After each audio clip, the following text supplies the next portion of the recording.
that they can do. That's something that they can do. And if you feel, that what they're doing is not enough, it's not right, it's not this, it's not that, instead of sitting there talking about what somebody else is not doing, why don't you do it? Oh, well, that's because y'all got the money and we don't. Let's get into that. Because first of all, there's literally no money behind this campaign. We literally are just doing it, which most of the time when we start things, people are not necessarily believing in it at that moment. It's not like folks just jump on it and say, oh, here's $1 million. So we oftentimes put our own money in it. I know for sure that my son has gone out and purchased sweatshirts so that they can have the look, the Boycott Black Murder logo on, and flyers and other things out of his own pocket to make sure that when they get in the street, they have things to do, right? So they'll say there's no money. But let's just say we have a whole bunch of money. Let me go take you back, because I'm on here for a minute. I'm really on here for a second tonight. Let me take you back. Before I even met my son, I worked very closely with a woman by the name of Erica Ford, who's a guru in the anti-violence movement, and another brother by the name of A.T. Mitchell. He has an organization called Man Up in Brooklyn that has now expanded from one office. I thought he had 2, and I think he told me he has either 8 or 9 or something like that. I didn't even know it. But from where we started, probably about 10 to 12 years ago, right? Erica Ford's organization is called Life Camp. You guys should follow them. You should support them. You should definitely, if you can, if it's $5, you should give them whatever you can today, right? So we started out with nothing. We had $0, but we went out into the streets, went out into the community, and we organized. We had our voice. We had our passion. My son's father had been killed. AT had been through God knows what, including being in prison, which I didn't even know that when we worked together. I had no idea that he had been in prison, but I learned in a Street Politicians podcast that you guys should go look up, the Street Politicians podcast, where we talked to our brother A.T. Mitchell, and I learned years later so many things about him. People say give the information again. It's Life Camp Inc. Life Camp Inc. You can find them here on Instagram, and then also Man Up Inc. Erica Ford is Life Camp, that's in Queens.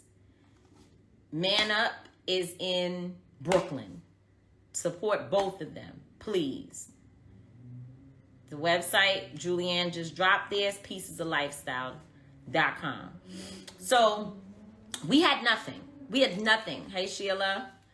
We had nothing. We had no money. We had nothing. Nobody believed in what we were doing. In fact, the whole fight was that there was no money. And people like Erica and AT and other advocates who were doing gun violence prevention work were doing the work with zero resources. You know what happened?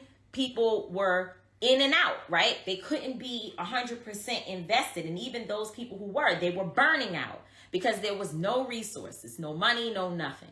We didn't say, well, oh, Johnny over there, let's just be mad at him because he has the resources. No, what we did was we organized ourselves. We got together and figured out, okay, Tamika, let me just get these people out of my comments because today I'm not in the mood. Okay, anyway, so what we did was we said, okay, Tamika, you're the one who works with works in the civil rights community, and so you have access to the elected officials. I've told y'all this story before, but I feel like telling it again tonight. You have the access to the elected officials. Okay, there was a mayoral campaign happening in New York. Bloomberg was out. People were running for office. We also had many elected officials that we had fought to put in office. Jamani Williams was a council member at that time, a bunch of people. So they said you have access directly to the electeds. They was in the streets. AT specifically was in the streets organizing, and Erica was politically savvy, very creative, and also was working in the streets organizing people. So they said the three of us are going to come together.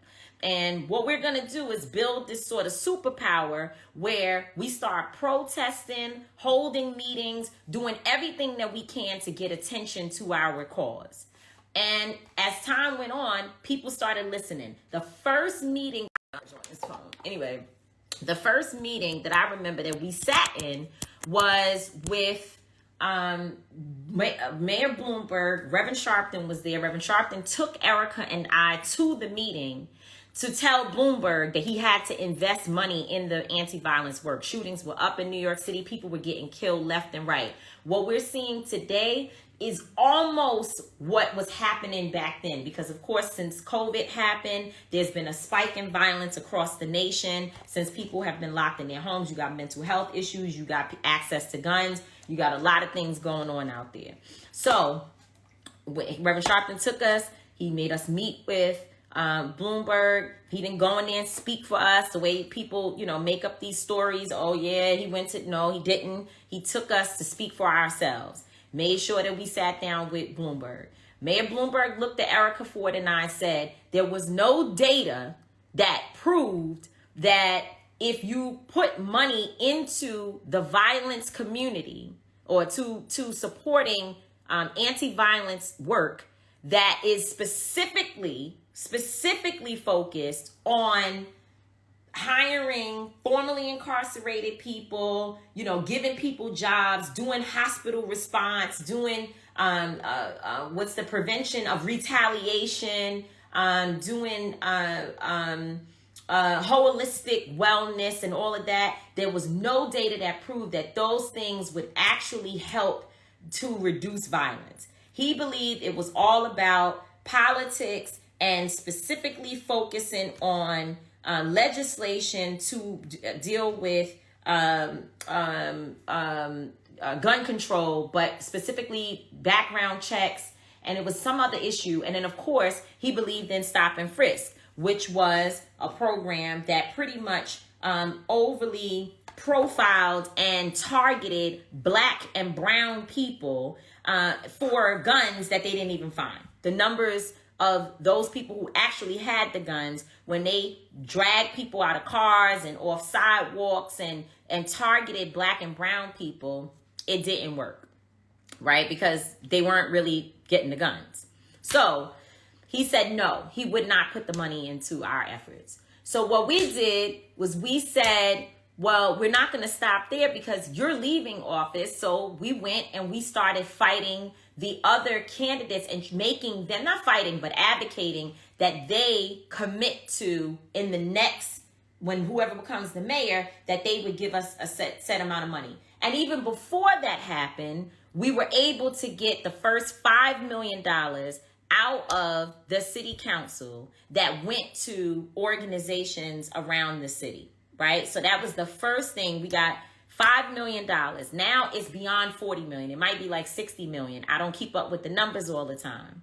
But we have successfully been able to put people to work, right? Because there's hundreds of jobs that are now a part of the city's anti-violence efforts. And this is not a program that focuses, it's called the Crisis Management System. And it is not a program that focuses only on, or not even only, it does not focus on locking people up. There is the police department that does that. But this program is really sort of an intermediary where if for whatever reason the police are called and we, as in, and it's not just me, because Tamika Mallory is not one of those people who's out there every night in the cold, standing in communities and showing up before police show up to get involved in violent incidents. That's not what I do.